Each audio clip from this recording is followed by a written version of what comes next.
Assalamualaikum warahmatullahi wabarakatuh.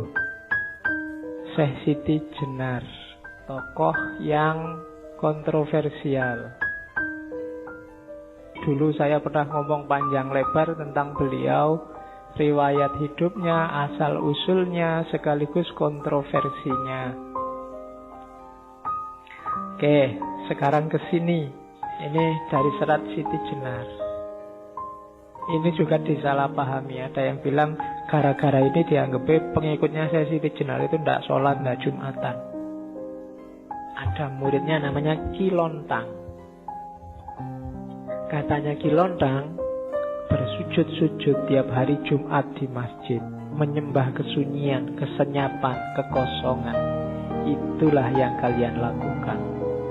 Kalau menurut wejangan guru saya, orang sembahyang itu siang malam tiada putusnya dilakukan.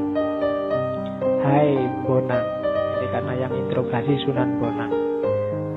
Keluarnya nafasku menjadi puji, masuknya nafasku menjadi doa.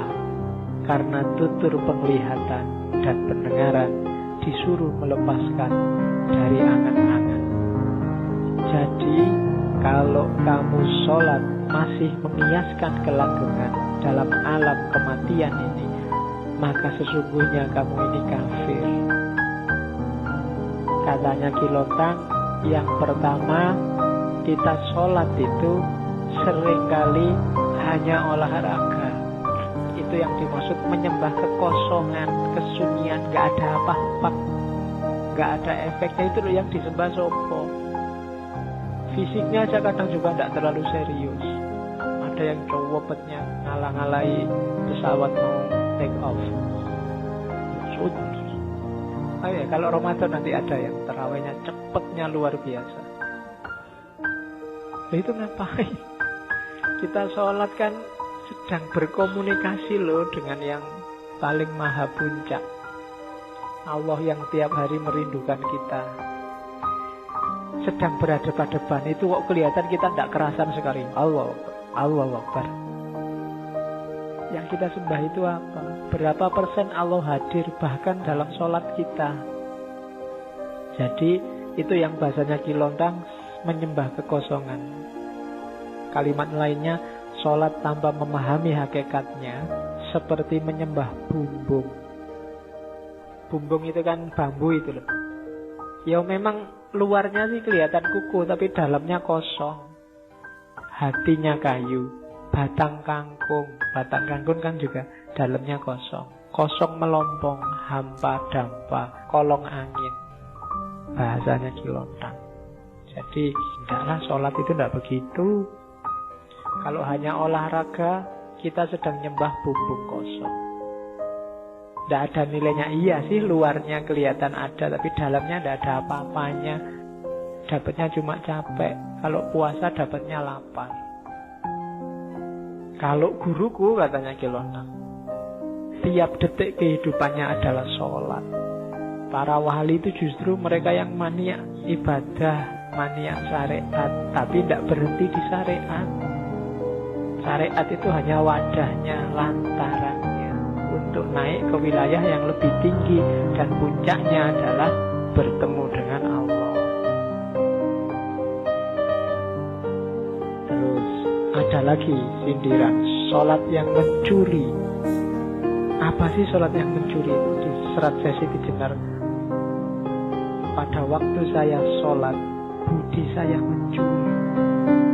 Pada waktu saya mikir, budi saya melepaskan hati, menaruh hati pada seseorang. Kadang-kadang menginginkan keduniaan yang banyak, lain dengan zat Allah yang bersama diri.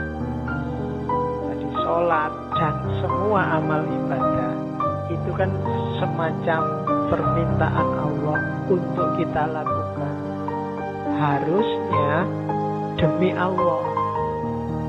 Tapi kita melakukan banyak sekali ibadah tidak demi Allah, tapi berpamrih kayak tadi. Pamrihnya macam-macam, bahkan banyak yang keduniaan. Barang siapa sholat jamaah Isya dan subuh tanpa terputus, maka rezekinya akan. Wah, dan kita rajin sholat isya dan subuh tanpa putus, ngincer apa? Rezekinya lancar. Itu yang oleh Siti Jenar disebut sholat yang mencuri, akal budi yang mencuri. Padahal bukan itu harusnya. Bukan duniawi targetnya sholat itu. Jadi jangan kesana. Kalau kesana mencuri kamu. Harus tetap Allah. Inna lillahi wa inna ilaihi roji'un. Terus kalau dikomparasi dengan ayat, kritiknya Siti Jenar misalnya bisa dikomparasikan dengan surat Al-Ma'un. Fawailul lil musallin. Orang-orang sholat yang hasilnya malah neraka. Kenapa? Sholatnya karena riya. Alladzina hum yura'un walladzina hum an sholatihim sahun. Sholatnya lalai. Terus ada juga surat Al-Mu'minun yang artinya sholat itu harus khusyuk.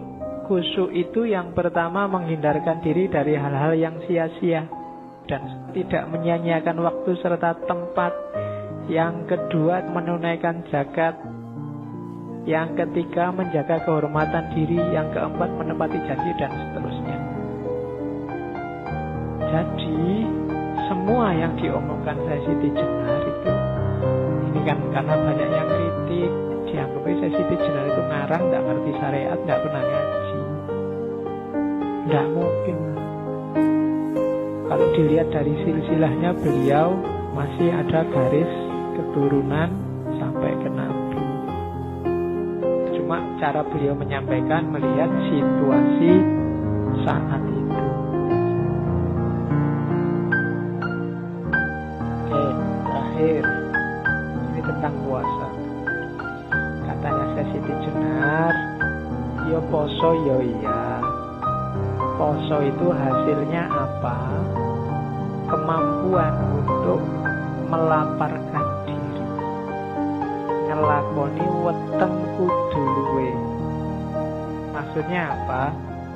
Kemampuan mengendalikan hawa nafsu. Itu panennya orang puasa. Dengan puasa kita terlatih terkendali. Imsak, makanya ada batas, kita tidak boleh makan lagi, namanya imsak. Yaitu imsak lahir. Imsak batinnya apa? Kita mampu mengendalikan hawa nafsu. Itu puasa. Jadi besok latihanlah mengendalikan diri. Mbok coba bikin target-target spiritual. Dan itulah namanya puasa hakiki. Hasilnya puasa hakiki itu jiwa yang bersih. Kalau bahasa tasawufnya yang lain takholli. Ego, hawa nafsu itu hilang semua. Tidak cuma dapat lapar dan haus, dan gak cuma mindah waktu makan. Kadang-kadang puasa pengeluarannya lebih banyak. Karena makannya harus enak, jumlahnya tetap 3. Waktu maghrib sekali, mau tidur sekali, sahur sekali. Itu podo wae. Jumlahnya tetap 3 dan gak mau gak enak, harus enak. Jadi pengeluarannya lebih besar. Akhirnya kan gak jadi puasa, cuma mindah waktu makan. Ya. Dia ndak apa-apa, cuma masuklah sebentar ke wilayah hakiki. Kira-kira dengan puasa itu mampu gak kita menaklukkan hawa nafsu dan ego? Berani gak misalnya kalau pas kita puasa, HP juga puasa, internet juga puasa, kecuali habis buka puasa misalnya. Tidak akan balas WA sebelum buka puasa misalnya. Nah, itu latihan-latihan rohani. Tidak apa-apa ya. Kalau sudah sukses itu dalam arti sudah nggak terikat lagi oleh WA, nggak tergantung lagi oleh internet. Nanti WA-an dengan tidak terikat. Hari ini kan kita terikat luar biasa. Banyak sekali hal-hal yang tidak harus bikin kita tergantung. Sekarang kita tergantung. Tergantung oleh listrik, tergantung oleh BBM, terus tergantung internet juga. tergantung lagi. Nggak cuma internetnya, Facebooknya sekarang bikin ketergantungan, WA-nya bikin ketergantungan, Twitternya bikin ketergantungan. Semakin berat kita menuju Allahus Shomad, Iyyaka na'budu wa iyyaka nasta'in. Resikonya kayak sesi tejerah tadi, susah untuk sholat khusyuk. Makanya satu-satunya jalan apa? Latihan. Nggak usah ambisius, nggak usah wah ini minggu depan saya mau jadi wali kayak saya Siti Jenar, nggak iso.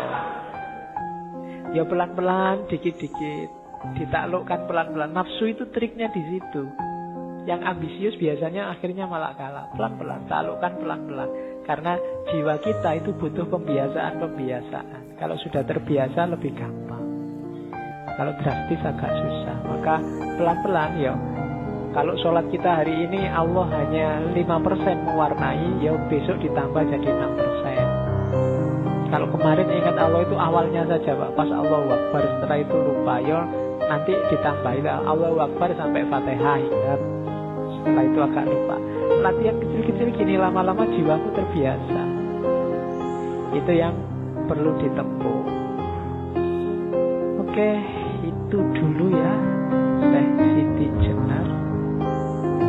Semoga ada yang bisa diambil dari beliau. Dan seperti saya bilang di awal, kita sudah capek berkontroversi, saatnya kita ambil hikmahnya dari ajaran-ajaran Syekh Siti Jenar. Syukur-syukur membuat perubahan, memunculkan kesadaran tadi, bukan cuma pengetahuan. Kurang lebihnya mohon maaf. Wallahul muwaffiq, wallahu a'lam bishawab. Wassalamualaikum warahmatullahi wabarakatuh.